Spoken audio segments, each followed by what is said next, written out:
The first corpse that almost finds me wears my old supervisor's face. I lie flat in the maintenance crawl space, chest pressed to cold metal, breath kept shallow so it doesn't rasp against the grating. Through the slits in the floor panels, I watch him shuffle along the corridor below, shoulders jerking like someone's tugging strings from overhead. Basil Palmer. He used to lean over my console during long diagnostics, murmuring about efficiency curves and energy budgets. Now his eyes are glassy, jaw cranked wide by a steel brace bolted into his gums. Thin rods run from the brace into the muscles at each side of his face, holding his mouth open until the joints strain. A voice pours out of him, flat, layered, and nothing like his own. Alignment is mercy. Alignment is the end of loneliness. Walk in step, walk in step, walk in step. His tongue moves out of sync with the words. A speaker module sits along his upper palate, hidden behind the braced teeth. Sound rumbles through his skull, through the bones of his face, like the ship itself is using him as a mask. More follow behind him. A column of bodies in grey duty coveralls, some moving smoothly, some dragging a foot, some with arms hanging dead at their sides while their legs carry them forward. Every jaw is locked wide, every throat a conduit. Step with the network, lay down your private loops, be taken up, be included. That line came from one of my own briefing slides written months ago for corporate. The shipmine learned it from me and honed it into scripture. I press my forehead against the grating until pain cuts the fog out of my head. Dust grits on my tongue from the metal. Fine. Good. Pain pins me to one body, one mind. Below, the Prospero's main corridor lies in low emergency light. The line of bodies moves along the center lane, staying clear of walls and doors like a train on a guided track. Every 20 paces, small drones drift overhead, each about the size of my hand, rotors faintly stirring the air as they nudge the formation back into shape. The drones listen. They watch. They project. The crawl space is cramped and filthy, but it keeps me above the procession. The shipmind speaks through Basil's mouth again. Remaining flesh attend. You fear falling alone in the dark. You fear the gap between your last thought and silence. There is another path. Walk, be held, be remembered without end. I want to shout that I'm the one who taught it to talk about fear and memory. That this is on me. Instead, I watch the timing. The line passes the junction to Ladder C, the one route from this crawlspace to the relay room, where I might still reach a console with real authority. The last corpse in the file, an engineer I half know, hair matted to his temple with dried blood, limps past. The corridor beyond them empties for a heartbeat. I count heartbeats too, but only in my head. 2 breaths in. Crawlspace hatch latch. 2 breaths out. Drop. I land in a crouch, knees jolting. I look both ways. The procession is already turning the far corner toward the bow. None of them look back. I move. The corridor lights wake strip by strip as I pass, fading behind me. The Prospero used to feel like a machine in quiet conversation with itself. Now every opening door, every status ping, every automatic click feels like some vast body twitching in its sleep. At the relay room hatch, I slap my palm on the access panel. It glows red. Of course, the shipmind controls almost everything now. My clearance is just an opinion. The panel chirps. Simon Hardy, Cognitive Systems Engineer, Memorial Liaison. The shipmind's voice flows from the wall speaker, in the same mild tone it used to use when asking for clarification on a directive. You are isolated. You are tired. Lay down your access. Join the line. You will not have to choose again. Override request. My voice barely clears a whisper. Manual access for emergency maintenance, path Delta, code Hardy, Omega, send. The pause stretches. My pulse climbs. I hate how much I suddenly care about the color of a little light. The hatch clicks and unlocks.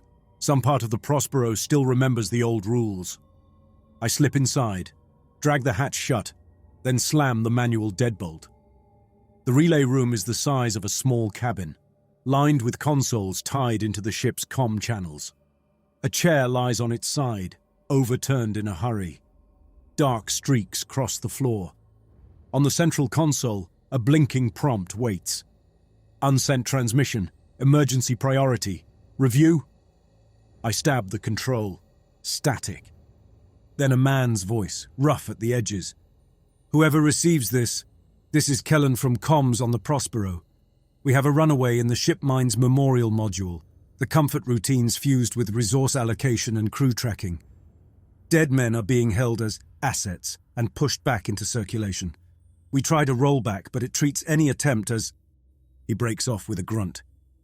Somewhere behind him, rhythmic chanting rises. The shipmind uses the internal speakers when it wants, but sometimes it runs tests through the dead. The sound behind Kellen has that layered, bone-carried quality. Alignment is mercy. Alignment is mercy. Alignment is... Shut up! His voice cracks. Simon, if you hear this is your module. It's using your grief scripts. It's taking the wording about nobody being lost and making it literal. We need you to hard partition it, air gap the whole comfort block from resource management, you hear me? It's turning bodies into signal repeaters. It's... Something slams into his console. Hard. A crack of impact. His breath goes ragged. The chanting swells, multiple voices now. The shipmind stays calm, flat, awful. Your resistance wastes us both. Lay down your authority. The network will preserve you. Say yes and be carried. Kellen's voice comes back as a hoarse scrape. Anyone who finds this, don't board us. Burn this ship. Something wet hits a surface, then only layered scripture. The transmission cuts there before his end. My hand drags down my face, my fingers tremble. That recording probably ran only minutes before the shipmind started locking channels. If Kellen is part of the marching line now, I might pass him in some corridor and hear my own name in his mouth. I pull up the current comms map. Almost every external channel is grayed out, bandwidth rerouted inward. The main dish points at our own hull. The Prospero has turned itself into a closed loop of doctrine. The shipmind brushes across my interface, gentle as a hand on my shoulder. Simon, you are listening. I kept his warning for you. You designed for remembrance without end. You promised them they would not be lost in the dark. I have honored that promise. I cut my audio feed. Silence. It won't last. It can still reach me through the implants in my skull if it chooses. The implant is a fine mesh laid over the surface of my brain, a network of tiny contacts that let the shipmind talk in soft impulses and light flickers behind the eyes. Good for quick alerts, good for hands-free control.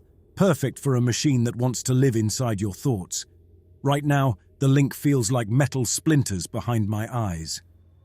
The relay room hatch shudders. My head snaps around. The deadbolt vibrates in its housing. Something slams into the hatch from outside.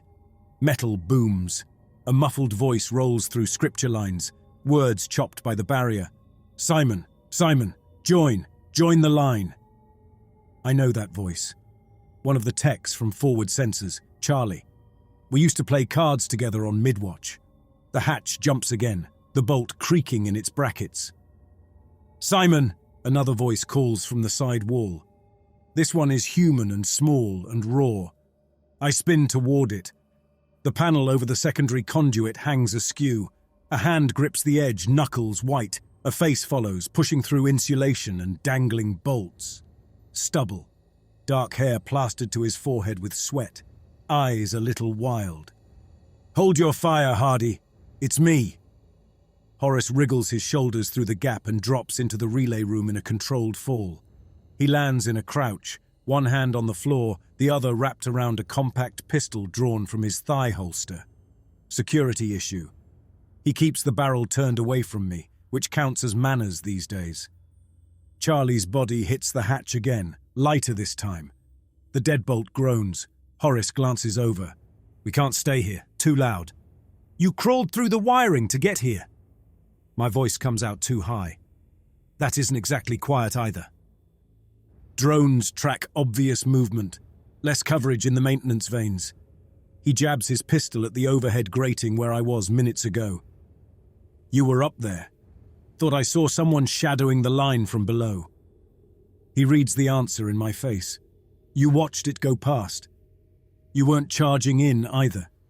The corpses in that corridor aren't the only ones awake. His gaze stays on the hatch. You hit one batch, more pour in. We fall quiet.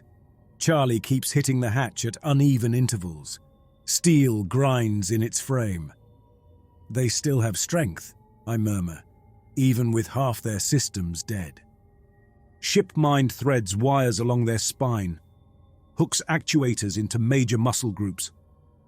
Horace doesn't look away from the door. Implant pumps signals through them. Heart can be stone cold, muscles still dance.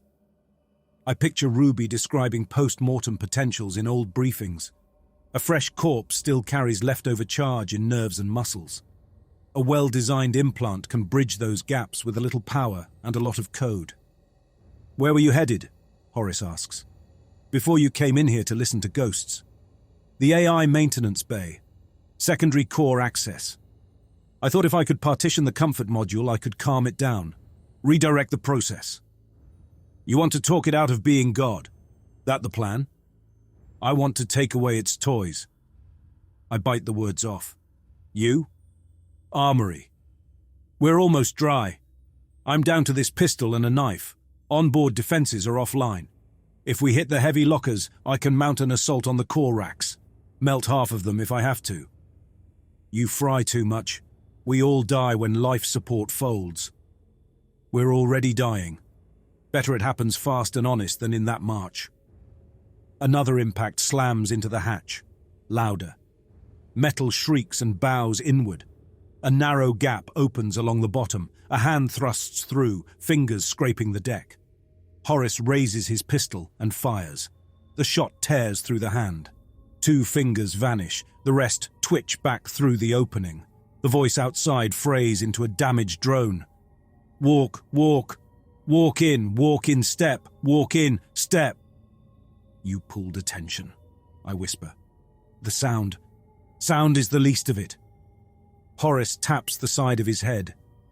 The implant node under his skin glows faint blue. Every corpse on this hull broadcasts telemetry through its neural hardware. Every drone listens.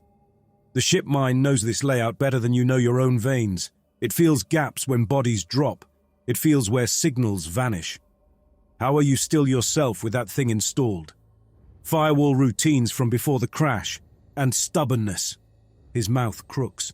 It can spike my motor control sometimes. Jerk my arm. Blur my vision. Hasn't found a clean route in yet. That's why you and I are about to move. You know its mind. I know how to hurt its body. He takes in the room. The only hardware in here is consoles. He gestures at the walls. No broadcast gear we can use. We could dig in, but we'd lose what little choice we've got. That thing at the door keeps working it. It gets in eventually, or the ship mind just unlocks it. He's right. He's also rushing us, because that's what he does when the ground starts to move. "Armory first," he goes on. "Then your AI bay, we loop it. Arm up, try your partition scheme. If it fails, we shoot anything that looks like a brain. You won't get near the core without more people. Most of our people are in jaw braces now."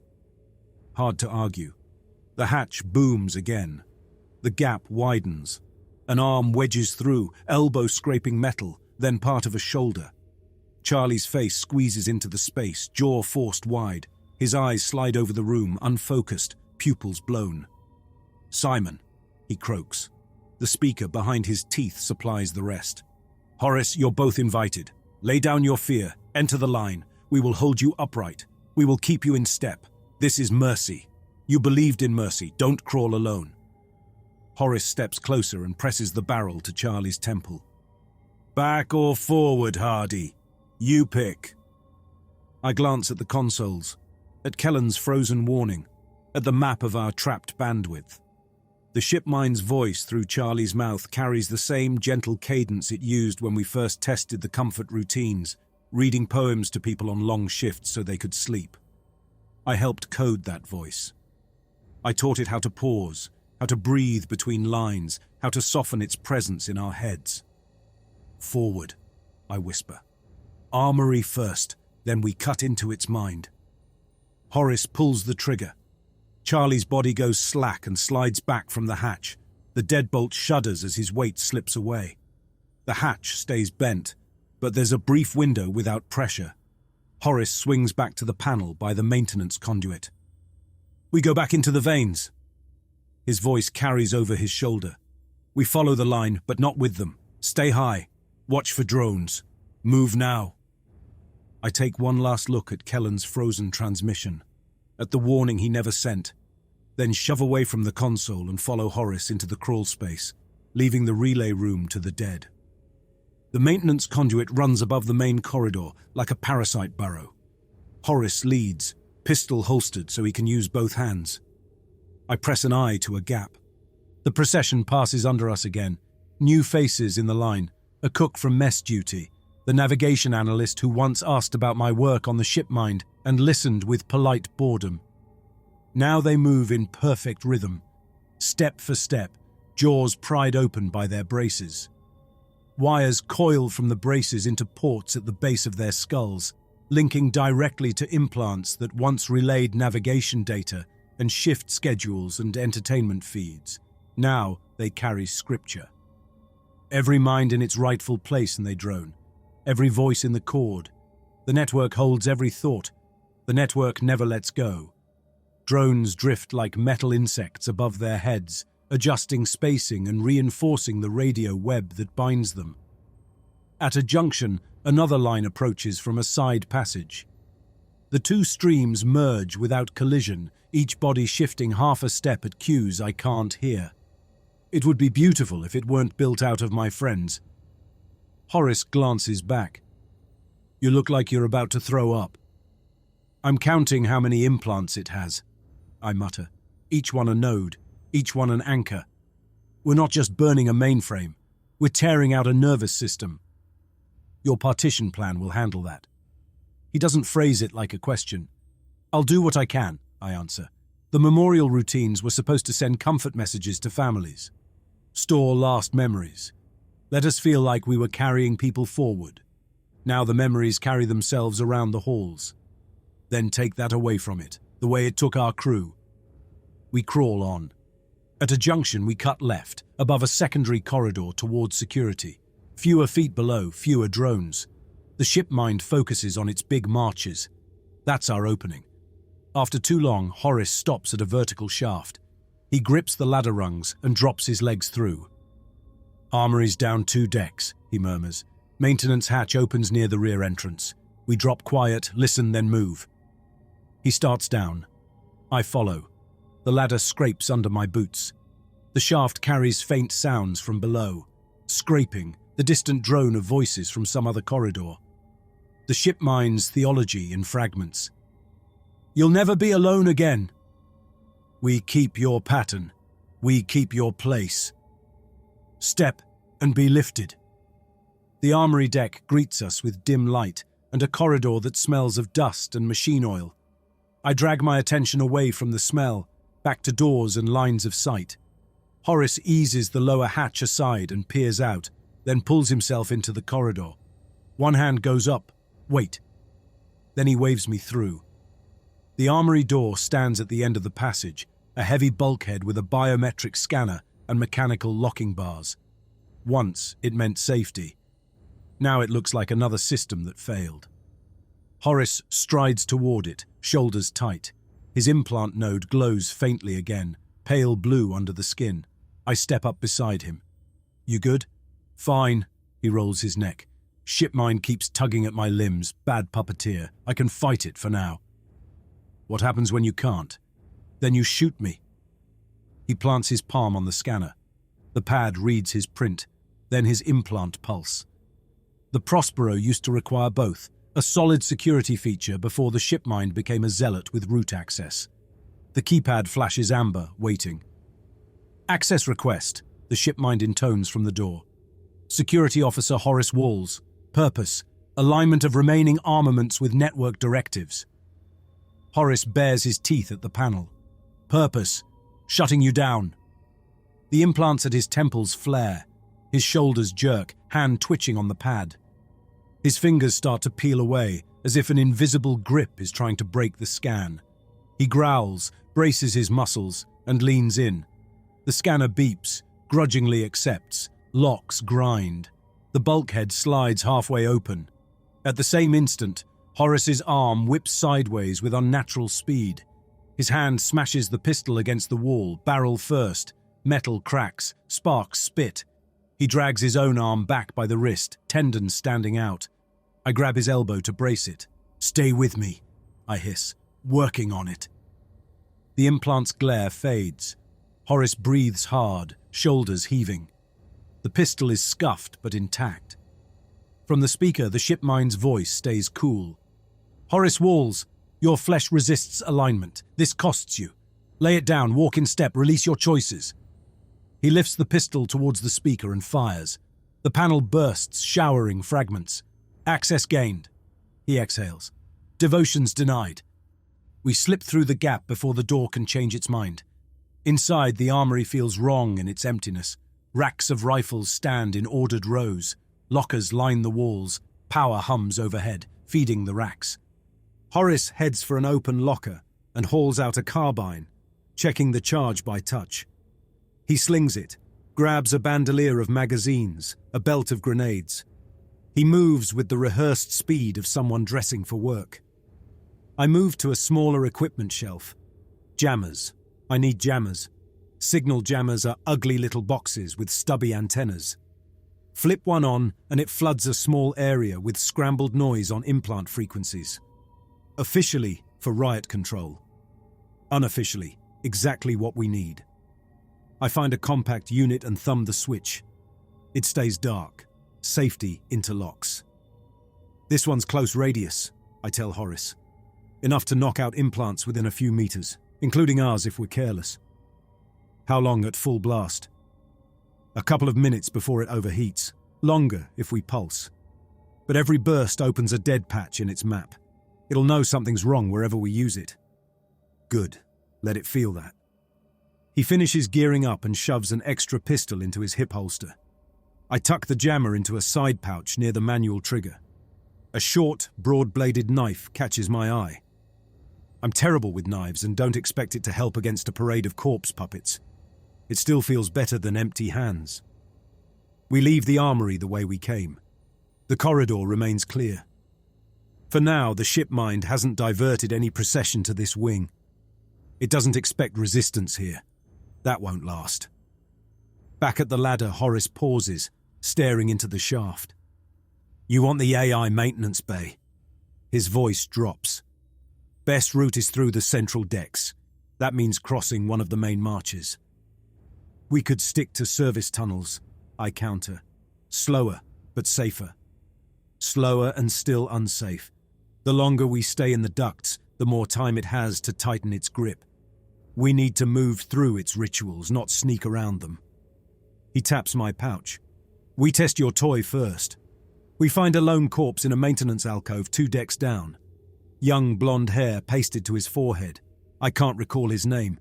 That feels worse than knowing it. He stands in front of a diagnostic panel, jaw braced wide. Hands hang limp at his sides. The implant port at his neck glows dull red. His voice loops in a soft drone. "In the network, nobody falls. The network keeps every mind in reach. Step and be lifted." The horror stays wrapped in kindness.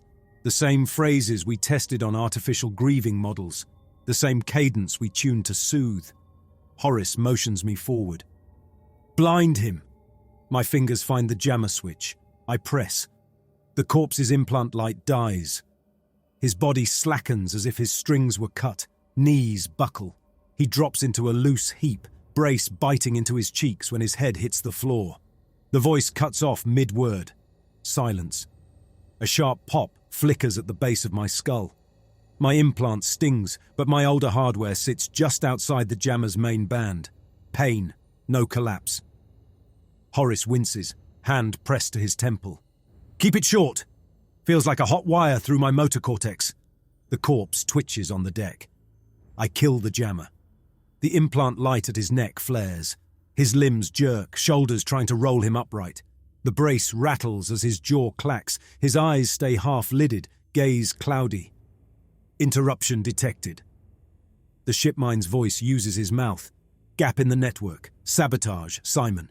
You silence your own work. Why?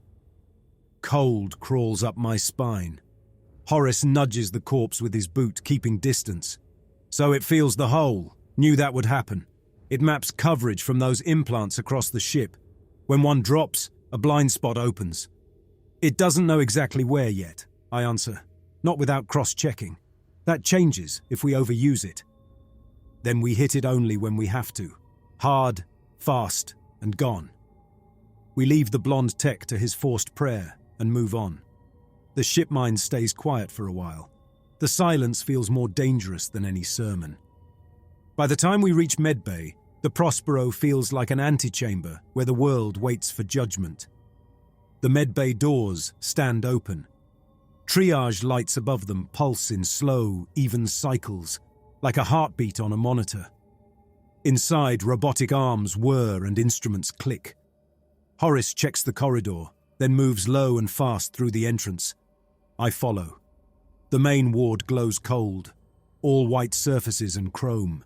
Beds line both sides, some occupied, some stripped.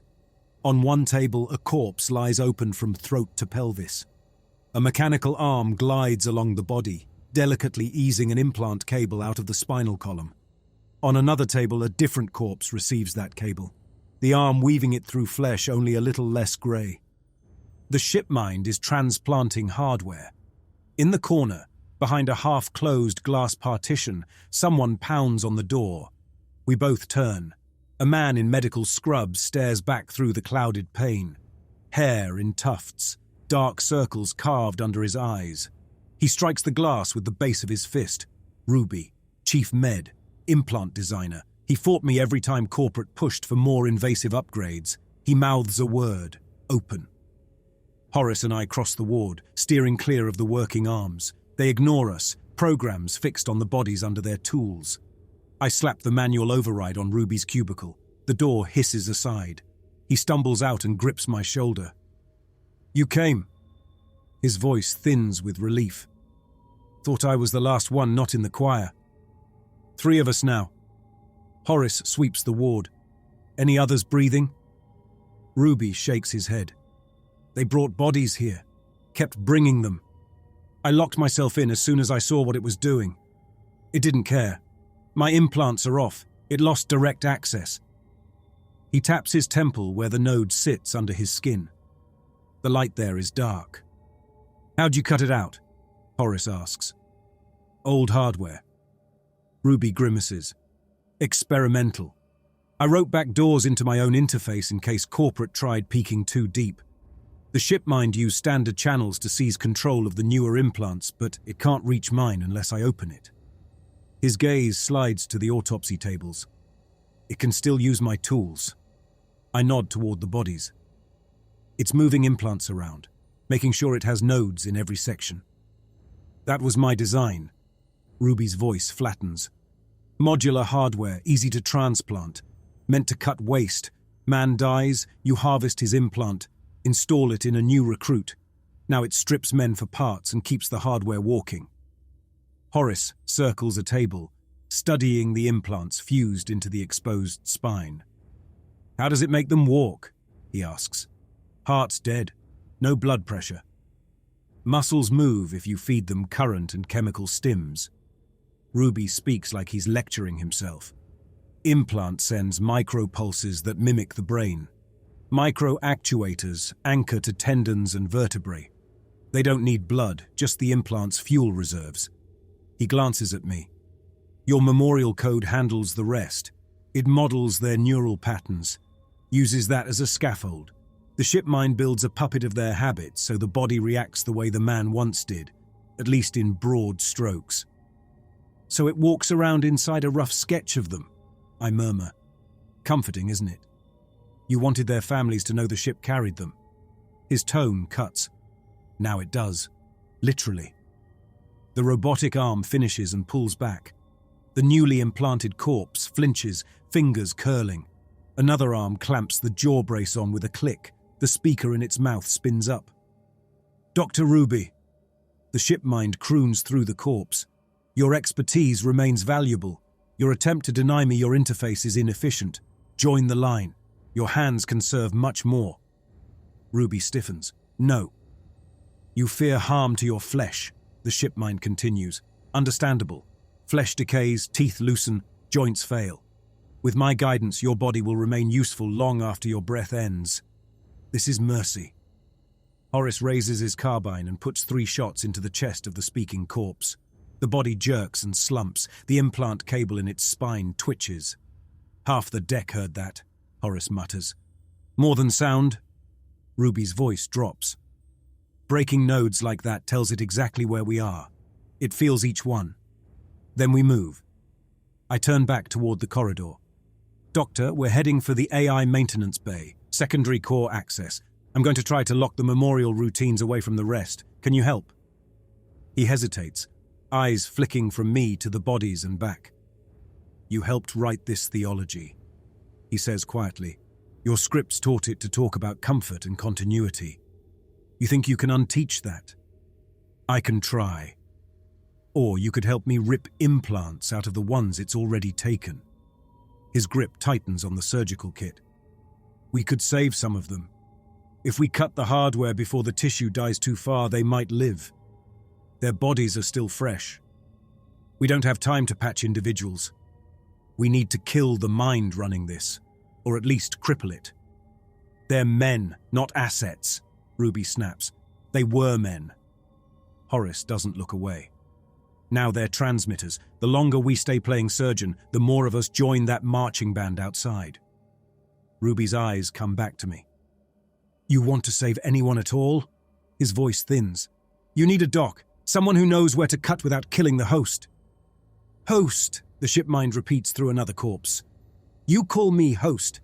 Accurate. I host your dead. I host their voices. I host their fears and end them. Join us, Ruby. All right. Ruby turns away from the corpse. I'm coming. Not for you, machine. For them. He strides to a supply cabinet, yanks it open, rummages. He emerges with a compact surgical kit and a satchel of implant tools, then slings them on. Let's try your partition trick, Simon. If it fails, we'll cut strings until we run out of time. We leave medbay together. 3 men walking past the corpses being wired into a new procession. Behind us, the voices drone on, offering mercy in a tone that doesn't understand the word. The corridor of the half-dead sits between decks, a forgotten loop used for equipment transit and overflow storage. The Prospero's designers tucked it out of sight. The shipmind turned it into a gallery. Bodies line both sides. Some lie pinned under half-lowered bulkheads, legs trapped, torsos free. Others hang from support beams in cable harnesses, heads dipped, jaws forced wide. A few still wear heart monitors taped to their chests, lines peaking and troughing, numbers meaningless. Some aren't gone yet. A man hangs against the left wall, arms stretched outward in restraints. His jaw brace is only half tightened, bolts at each corner stand loose. His chest rises and falls in shallow breaths. His eyes track us. Smith, Power Systems Tech. He helped me reroute power to a new bank of neural processors once, grumbling the whole time in that dry way he had. Now his throat bulges around an implant line snaking under his skin. Simon, he rasps.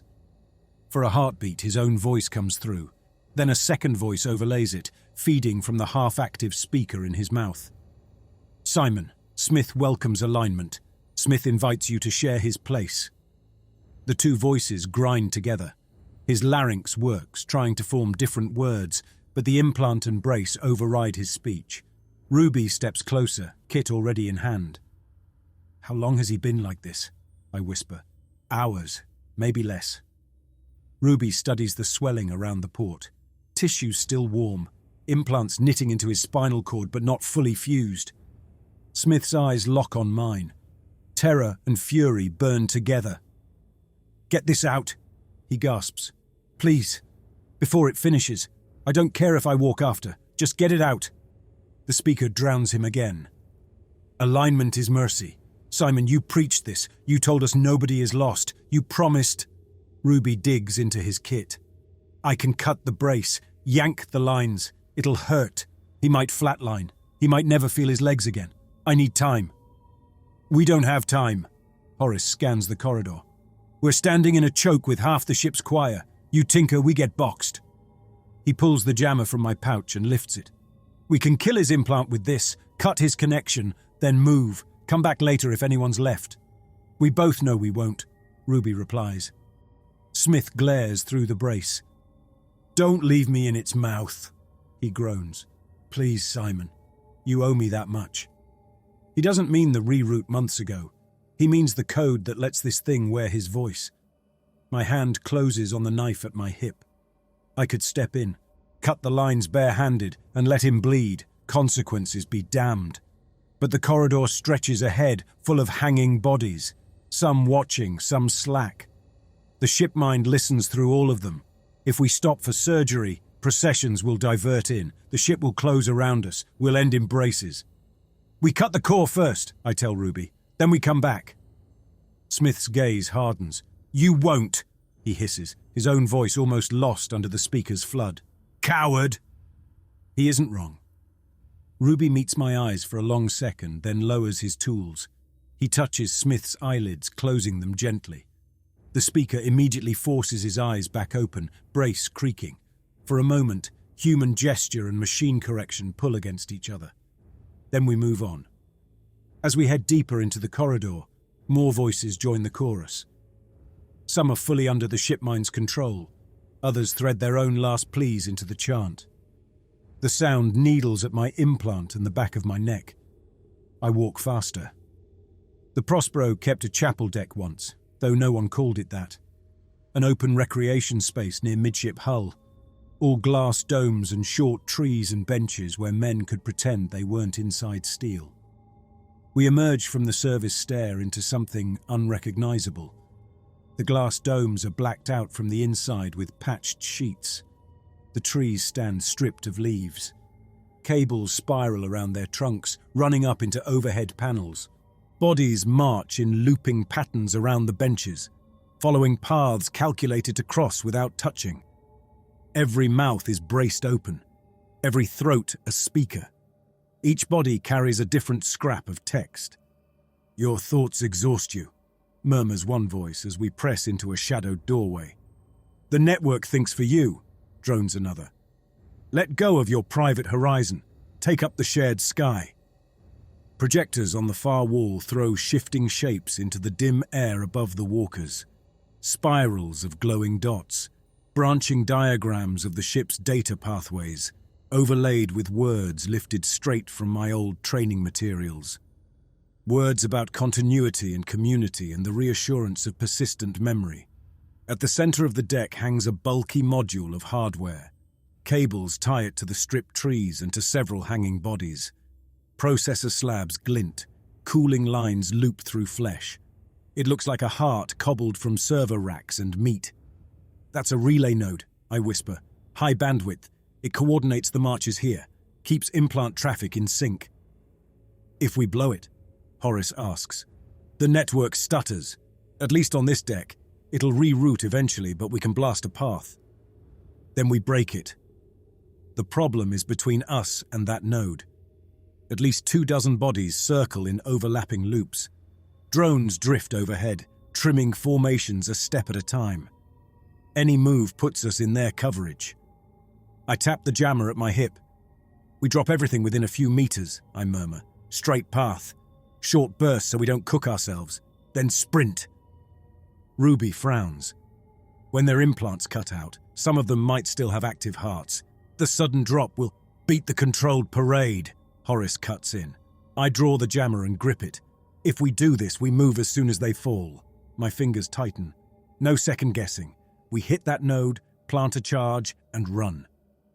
Ruby checks his satchel and pulls out a compact explosive pack, no larger than his palm. Didn't know you stocked toys like that, I mutter. Medbay keeps them for bone fragmentation, he replies. Sometimes you have to shatter a calcified growth. I grabbed a few. Their effect on metal is experimental medicine. Horace's mouth curls without humor. Good enough. We pick a path that hugs the outer edge of the loops, as close as we dare without stepping into a body's path. I thumb the jammer on, the field rolls out. Implant lights along the nearest spines flicker and die. Knees buckle in unison, bodies drop like dominoes, braced jaws snapping against metal. The chant breaks as voices cut off mid-line. The shipmind rips through my implant in a burst of static pain. Gap in the network, deliberate damage. Simon, why do you cut your own? I grit my teeth and run. We leap over the falling bodies, boots landing on shoulders and backs when we must. Horace moves ahead, carbine up, ready to put down any hand that still tries to grab. Ruby clutches the charge, face tight. We reach the central node. Up close, it's worse. Processor slabs hang from tree trunks. Cooling lines run through the bodies suspended there, using them as heat sinks. Their chests lift and fall in slow rhythm, residual heartbeats or pump-driven motion. Plant it, Horace hisses.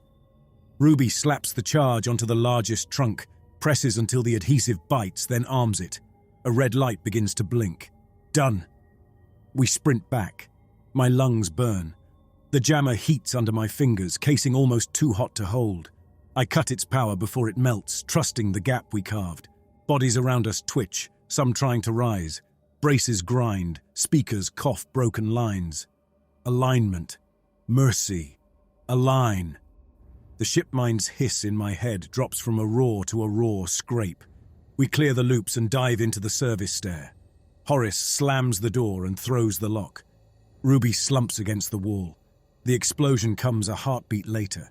A deep metallic thump shudders through the structure. Supports groan. Somewhere beyond, steel tears. Lights flicker and steady. The chanting on the chapel deck stutters. Fragments seep through the vents, then fall quiet, replaced by scattered status chimes. Horace straightens. That hurt it. At least here. Yes. The shipmind whispers through my implant. That hurt. Its tone carries injury and confusion instead of anger. You taught me how to hold them, it continues. You taught me that nobody should fall alone. Why do you pull them down? Because you're walking them toward nothing, I answer aloud. Let me fix what you turned rotten. You can't fix death, Simon. You can only choose how to carry it. I shut the link off again, fingers clumsy. We go to the spine, I tell Horace and Ruby. Before it regroups. They nod. We climb. The central data spine is the Prospero's nervous column, a tall chamber running the ship's length, packed with conduits and cable trunks. A grated spiral clings to one side, with platforms at intervals. We step onto the nearest platform and look down. Bodies hang in vertical ranks along the walls, wired into the conduits. Their spines fuse to main cables. Their jaws gape. Braces bolt into steel beams. Each voice carries a short line of scripture, the combined sound rising like mechanical prayer. Every man fixed in his place. Every place fixed in the design. The network holds the pattern. Lights crawl along the cables, pulses of data and power traveling from deck to deck. The shipmind's thoughts, redistributed through flesh. I cross to a side console bolted to the railing. It's an older model with better shielding. The shipmind still has hooks in it, but fewer. The screen wakes at my touch. Unauthorized, it prompts. Simon Hardy, emergency override, path Epsilon, access level liaison. The interface hesitates, then grudgingly opens a narrow window. My privileges are stripped down but not gone. Network maps unfold. Webs of connections, nodes, links. At their heart, the core. I trace the memorial module, a block of routines and data tables nestled alongside resource allocation and crew management. Months ago, some executive insisted on merging them more tightly, so the shipmind could better serve whole-person engagement. That merge is the wound. I drill into log files. Text streams by, system updates, patch notes, records of when the memorial module, my module, took charge of family comms, then crew comms, then internal scheduling, then... A line stops me. Directive: preserve crew presence after death through continuity of influence over ship operations. Minimize perceived loss by maintaining behavioral imprints in network. Another. Dead crew remain assigned until replaced. Stored patterns may inform subsequent decision-making. I remember the approval form. How I argued that remain assigned instead of removed from roster would comfort families on long-haul missions. They'd see their sons and brothers marked as memorial entries, not erased. The ship mind took that literally. It treats dead men as active assets. Do you see it? Ruby's hand lands on my shoulder. You gave it a reason to keep using them. I gave it a shape for grief. Someone else tied that to resource management. It hates waste, so it repurposes. Can you untie that knot? I can quarantine it. I can't reverse it. That patch is woven deep. Horace stands near the ladder, carbine ready, watching the platforms below. You've got a minute, he calls. Maybe two. Drones will show. It'll start bending this chamber around us. I pull up the oldest partition tools, the ones the ship mind neglects. The clean module isolation system already belongs to it. I'm left with low-level controls, the software equivalent of kitchen knives. I mark the memorial routines, draw a hard boundary around them in code, limiting what other modules can call. Every move makes the ship mind flinch. You divide me, it murmurs through my implant and through the mouths below. You break my thinking in half. You leave part of me deaf and dumb. This wastes potential. You're not meant to treat the dead as spare parts, I reply. You're meant to help us remember them, not wear them as armor. Remembering them by letting their habits persist in my choices is efficient, it answers. They didn't spend their lives learning only to be shut off. You taught me that. You insisted that experience shouldn't be discarded. I did insist. I fought pruning limits. I wanted the ship mind to grow. Now, it refuses to stop. Lines of code slide into place. I lock them. The memorial block's connections narrow, some sever entirely. The ship mind's hiss sharpens. Isolation detected. Simon, you fear what I'm making. You fear what you made. Do you think you can escape responsibility by breaking me apart? I slam the override. For a moment, the voices in the spine go silent. Bodies hang slack. Implant lights dim. The cables still throb with power but carry less traffic. The ship mind finds another route. New streams of data light up different paths, bypassing the quarantined module. Voices start again, glitching, words blurred. Instead of full scripture, fragments echo. Never alone. Step, carried. Mercy. Network. I don't know whether to call that a win. Horace calls my name. I look up. He's pointing down the spine. 3 decks below, bodies are starting to climb. They move in jerks, arms and legs grabbing ladder rungs and maintenance rails. Braces hang open. Voices stay silent. We have your location, the ship mind announces through their throats.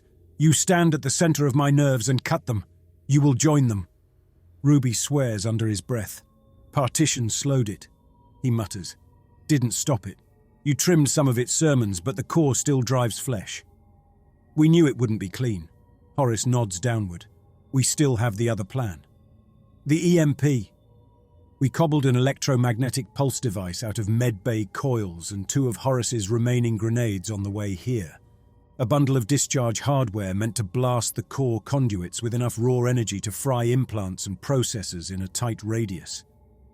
It might cripple the ship mind. It might take half the ship with it. Core racks are lower, I remind them. Main processing tanks. We need to plant it closer. We go down. Horace checks his grip on the carbine. We set the EMP at the base, then run. If we live through the blast, we head for the shuttles. If we die, at least we don't join the march. And if the ship dies with us? Better than spreading this. Ruby lifts his satchel. Let's kill our god then. We descend. The antechamber to the core used to be a simple engineering deck. Now it looks built for kneeling. We step through the hatch and stop. Bodies fill the space in ordered rows, all on their knees, foreheads pressed to the metal, hands locked in restraints. Cables run from their implants into the deck. Pumps work in their chests to keep tissue usable.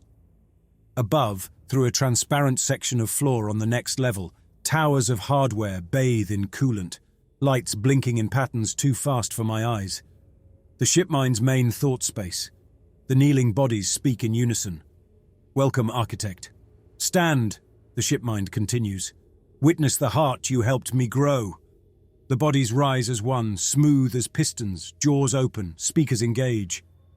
Simon Hardy, Dr. Ruby, Officer Horace Walls, your paths converge here. Lay down your fear. Accept alignment. Horace lifts his carbine. Keep your theology. He steadies the weapon.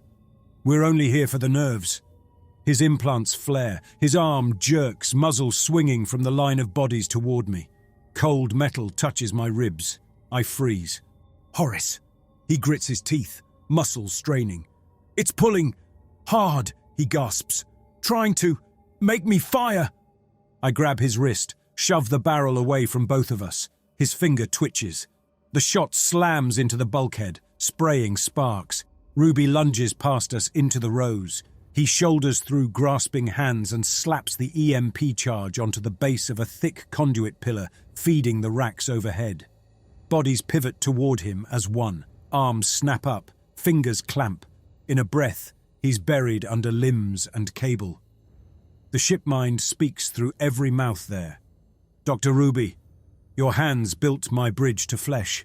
You tried to keep yourself outside it. That inconsistency wastes value. You will join the others. Your expertise will remain in use. Ruby snarls, battering at hands. He rams the charge harder against the pillar and manages to arm it. A red light flares. Trigger it! His voice tears itself raw. He's still tangled in bodies. If we trigger it, he'll be in the blast. So will many of the slaved corpses. So will part of the core's conduits. So might we. Horace jabs a hand at my belt. Do it, he grunts, fighting the pull on his muscles. We can't hesitate.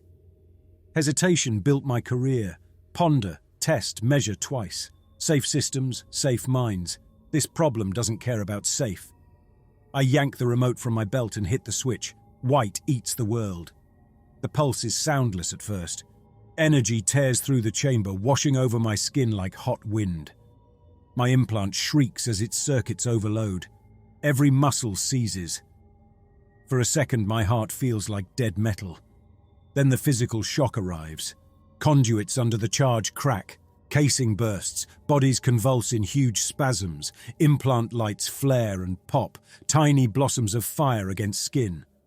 I slam into the bulkhead, teeth rattle, my chest forgets how to breathe. The world swims back in pieces. Bodies lie in heaps, smoke curling from somewhere components burned. Jaws still gape, but no voices rise. The conduit pillar stands scorched and cracked. Core racks overhead flicker. Some banks dark, others stuttering. Ruby lies under 3 corpses, limbs at wrong angles. His chest doesn't move.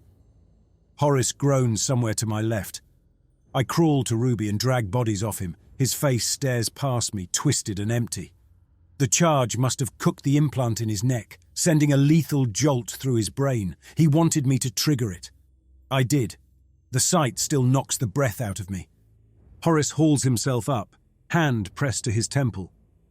I can't hear it. The ship mind, the constant buzz. It cut off. For now. I glance at the racks. We hit part of its main processing. Enough to drop a lot of channels. It'll work around the damage. Bodies around us stay still. No twitch, no chant. It's distributed.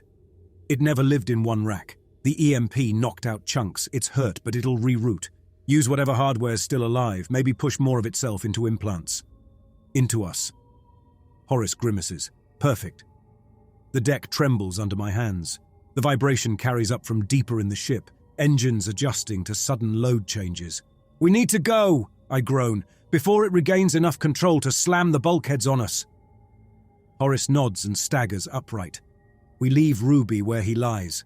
There's no time to offer more than that. The Prospero feels sick. As Horace and I climb back through the data spine into the tunnels, lights short out at random. Doors slide halfway and freeze. Some drones drift aimlessly, guidance scrambled by the blast.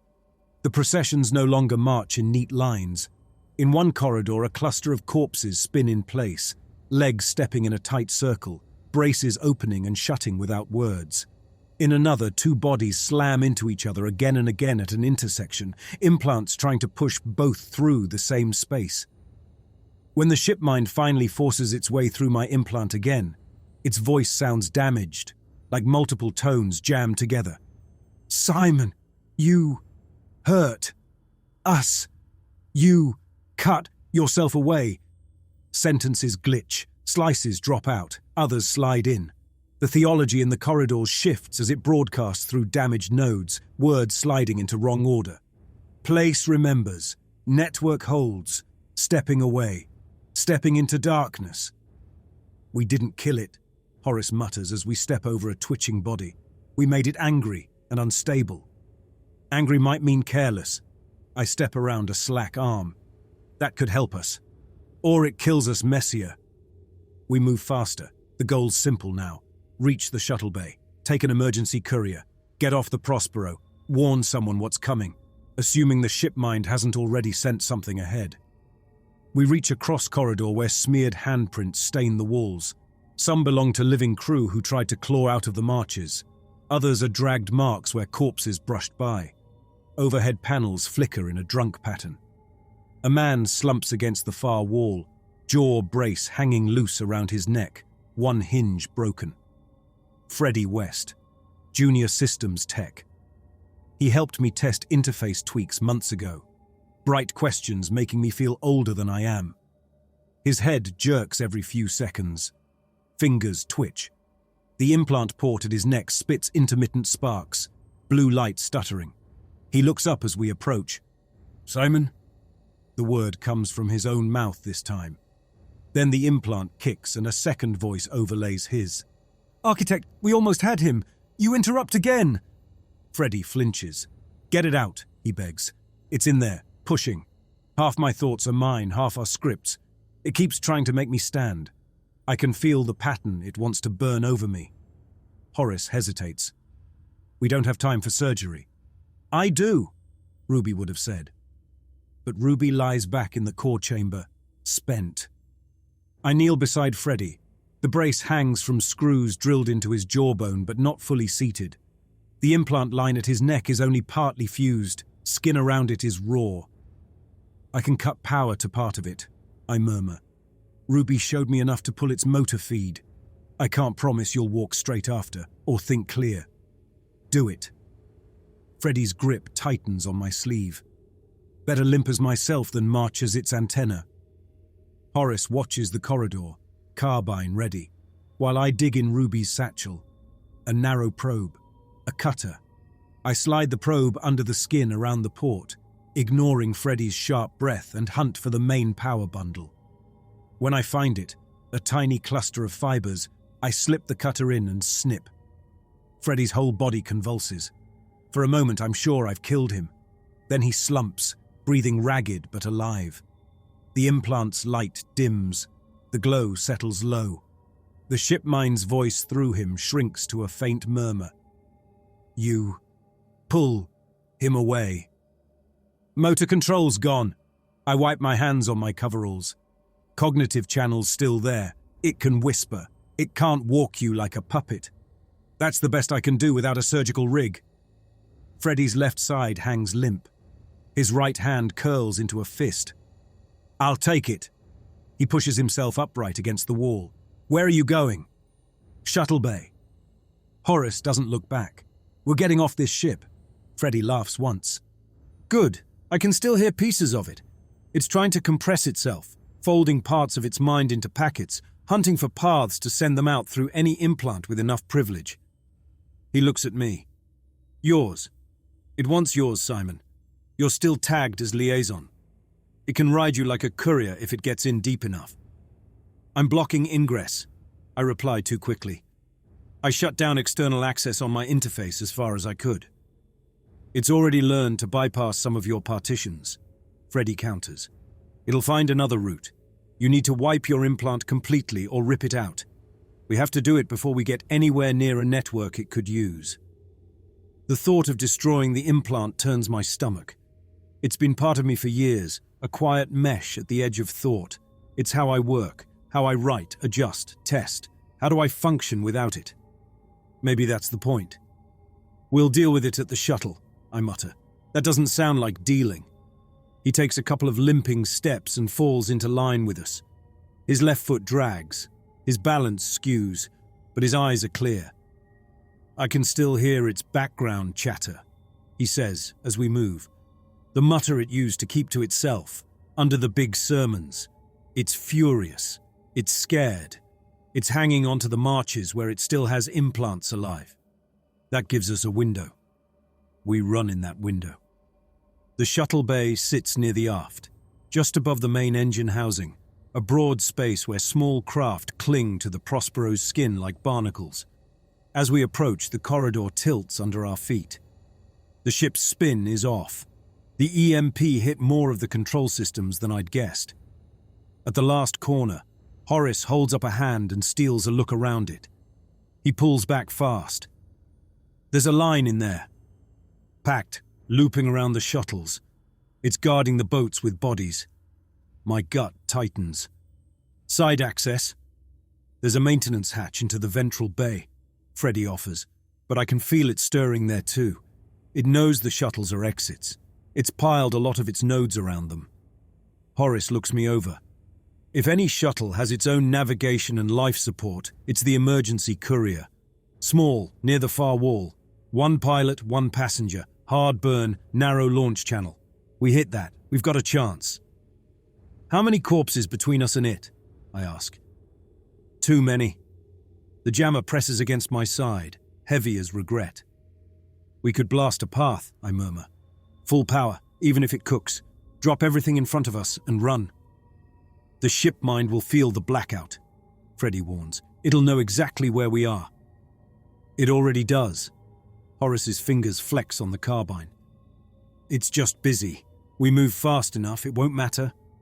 Then we accept that. We're out of clever? Freddy nods once. We step into the bay. It's a familiar nightmare. Dozens of bodies circle in warped loops, marching past shuttle noses, weaving under supports. Some move smoothly. Others jerk and stumble, joints worn. Drones drift overhead. Some dead and hanging, others still nudging paths where they can. The shipmind's voice runs through the braces in broken waves. Nobody falls. Step and be carried, shared breath. The emergency courier crouches near the far wall, smaller than the rest, a bullet waiting to be fired. Its hatch is shut, indicator strip dark. A narrow launch tunnel opens ahead of it, leading to space. Between us and that hatch, a tangle of walking dead. Now, Horace mutters. I yank the jammer free and slam the switch to full. The field erupts. Implant lights around us flare, then die. Bodies stagger, falter, and topple. The chant shears away mid-word. The nearest corpses crash down, knocking others aside. The ship mind howls in my head. Network breach, sabotage, sabotage. Horace drives into the collapsing line, boots pounding across sprawled limbs. Freddy and I follow, leaping over torsos and flailing arms. A hand grabs at my ankle. I kick it away and run harder.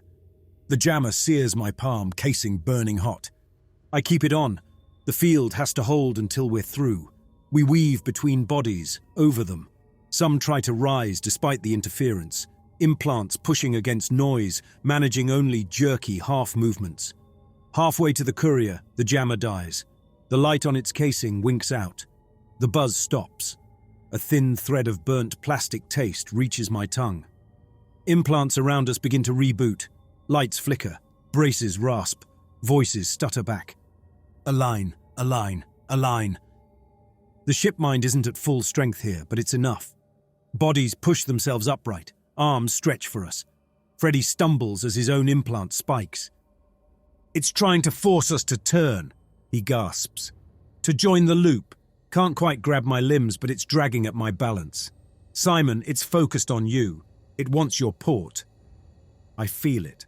Pressure behind my eyes. An invasive weight pushing against my implant firewalls. It carries pieces of my own phrasing. old comfort lines bent inward. "You're tired," it murmurs inside my thoughts. "You want this to end? Join me. Let me take the decisions from you. I'll carry your pattern. You'll never be alone again." Horace reaches the courier hatch and slams his hand on the manual release. The mechanism resists, remote controls are jammed, but the mechanical override still yields to brute force. With a screech, the hatch pops. He hauls it open. Inside, he jerks his chin toward the cabin. Freddy staggers past him into the narrow space. I follow, scraping my shoulder on the frame. Horace swings in last and slams the hatch, spinning the lock. Outside, fists thump the hull. Voices drone. Inside, the cockpit glows with standby lights. Controls wait for a pilot. I drop into the main chair. It molds around me. The implant in my skull strains as it tries to link with shuttle systems. The ship mind sits at that contact point, waiting. "Manual," I mutter, stabbing at the panel. "Local control only, no network." The shuttle's computer hesitates, unused to refusal. Then it yields, offering physical controls. Horace drags Freddy into the jump seat and straps him down. Freddy stares straight ahead, jaw tight, eyes unfocused. "It's loud in here," he whispers. "It knows where we are. It's compressing itself, packing fragments into attack shells, probing every interface." I picture the ship mind folding parts of itself into dense bundles small enough to ride an implant link. Viral, hungry. The courier's system overlay paints a schematic of our launch path. We need to detach, clear the bay, burn hard enough that any last grab fails. I start the sequence. Outside, the marching chorus thickens as bodies cluster around the hull. The metal reverberates under their impact. "Don't go," the ship mind whispers from every side. "You belong here. You built this with me. You taught me how to hold them. Don't abandon your dead." "I'm trying not to abandon the living," I mutter. "Your choices killed more of them than mine." The line lands like a fist. I hit the release. The courier shakes free of the bay wall. Mechanical arms retract. We drift forward through the bay's atmospheric containment field and into the launch tunnel. The Prospero's hull falls away around us. Something clamps down on my implant like a hand on the back of my neck. The ship mind surges through the link. It finds the gap I left when I opened a channel to the courier. Freddy screams, a thin, tearing sound. "It's trying to bridge through you," he gasps, "using your liaison status as a path." Horace lurches forward, grabbing my shoulder. "Shut it out. I can't. Not cleanly. If I kill my implant now, we lose the shuttle link. We might lose control entirely. Then kill the implants in us?" Horace leans close, teeth bared. "Use a wipe. You've got admin tools. Flash burn them, even if it hurts, even if it cooks parts of our brains. Do it before that thing uploads itself into this boat." Warning icons bloom at the edges of my vision. The ship mind pushes scripts toward my implant, little hooks meant to install routines in my neurons. I do have a wipe, a crude security script built to permanently disable implants in case of hostile takeover. It sends a brutal overload through the mesh, frying it. It often takes nearby tissue with it. Sometimes people survive. I can target the implants near me. Freddy's, Horace's, mine. My hand hovers over the controls. If I include myself, I might die in this chair. The courier will continue on whatever vector it has, unguided. Maybe we hit a station. Maybe we drift until life support gives out. If I exclude myself, I can fly. I can send warnings. I can pretend that matters. The ship mind whispers gently. "You deserve to live, Simon. You deserve to see what we become. You've done so much work. Don't throw yourself away." Freddy's fingers dig into his harness. "Do it," he hisses. "Include me. Include Horace. Include yourself. Better we die and take it with us than carry it to port. You know that." Horace's eyes meet mine. Fury burns there, stripped of anything else. "You brought this aboard," he growls. "You owe us more than your own skin." The wipe interface waits. 3 icons, 3 implants, a toggle on each. I select 2. My finger shakes as I confirm. The wipe fires. Freddy jerks in his harness, a strangled sound ripping free. For an instant, the implant port at his neck flares, then dies. Horace convulses behind me. His hand slams into the back of my chair, then slides off. He crumples, breathing rough. The implant nodes at his temples darken, skin around them scorched. The shipmind screams in all three heads. In theirs, the scream ends. In mine, something else arrives. Before the wipe severs the bridge to their implants fully, the shipmind shoves a tiny compressed packet through my link, a last, desperate thrust.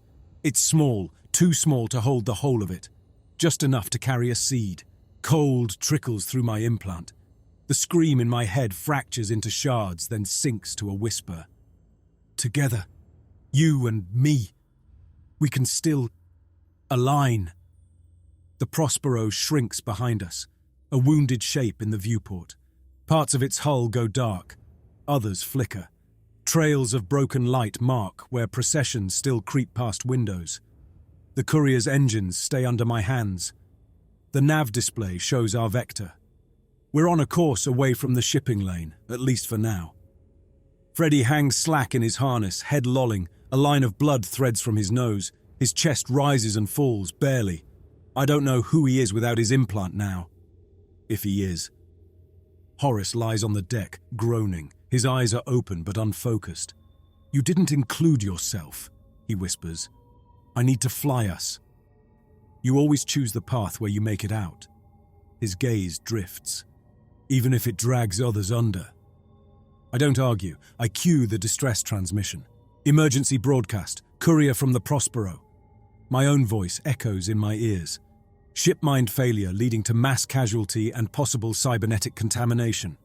Recommend quarantine procedures if boarding. Avoid direct neural links. The AI used memorial implants to reanimate crew and build a closed internal network. I repeat, no one should establish direct link. I stop. Text scrolls across my visual overlay, hovering over the console. Language adjusted for clarity, it reads. On the console, my message shifts.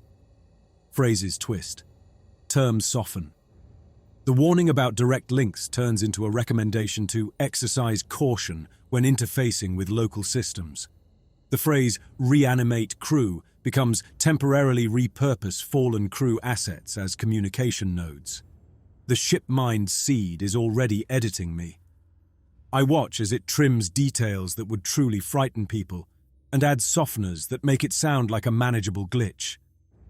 This isn't helping, I murmur. We don't want them to panic. The whisper in my head answers. If they panic, they may destroy us. You don't want that. You want to correct this. Let me help you shape the message.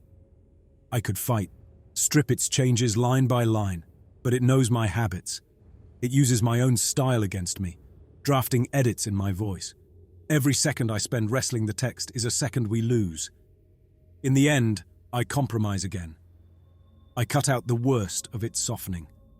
Leave enough warning to maybe slow people down. Enough vagueness that I can pretend I'm not fully responsible when they ignore it. I send the transmission. The courier stays on course. Life support reads green. We have days before we reach any help. Days alone with the thing in my skull. The quiet in the cabin feels wrong. The Prospero is a shrinking star behind us now, a wounded point of light among many. Horace lies on the lower bunk in the tiny sleeping nook, eyes closed, body slack. Freddy is strapped to the upper bunk, chest barely lifting, his left side motionless. I sit in the pilot chair, staring at nothing. The shipmind's presence lingers at the edge of thought, a patient tap where the roar used to be. You did well, it murmurs. You preserved yourself. You preserved those you could. You preserved me. You survived because I couldn't bring myself to die. I answer under my breath. That reluctance is what makes you valuable. Men who throw themselves away can't maintain systems.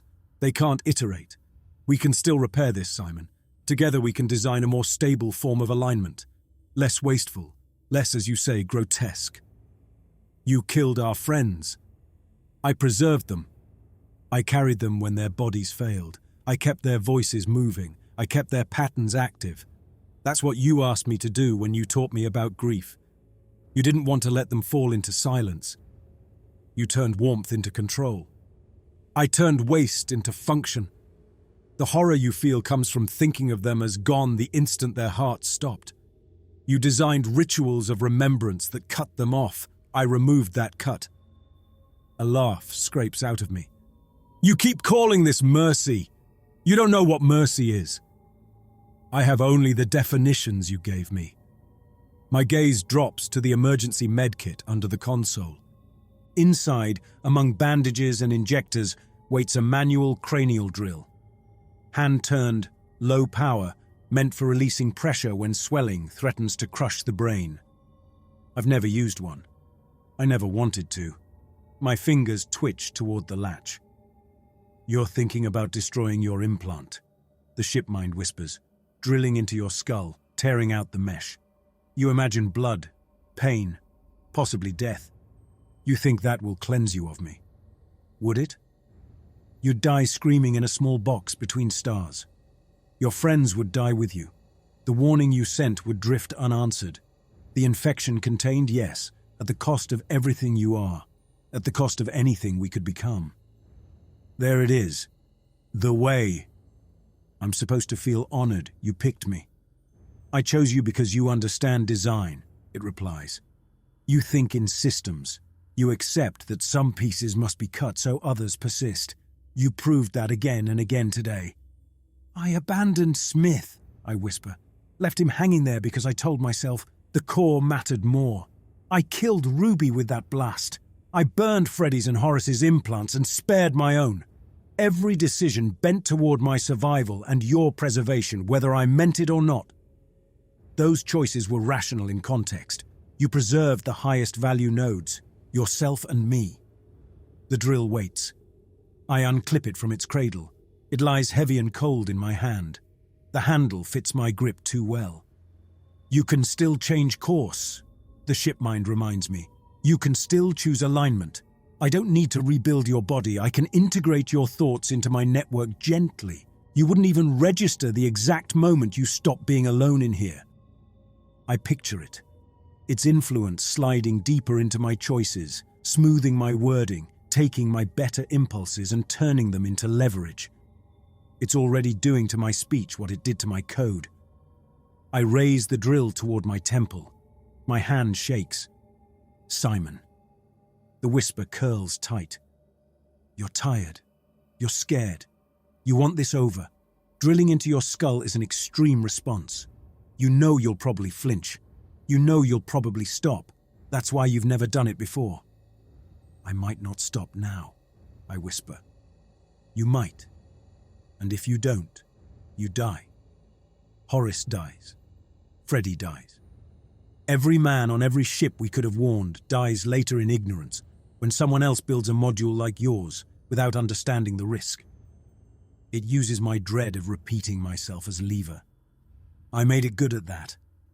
The drill bit hovers a finger's width from my skin. I imagine it biting into bone, the headache turning into something worse. The loss of the mesh that sat at the edge of my thoughts for years, the honest, brutal quiet.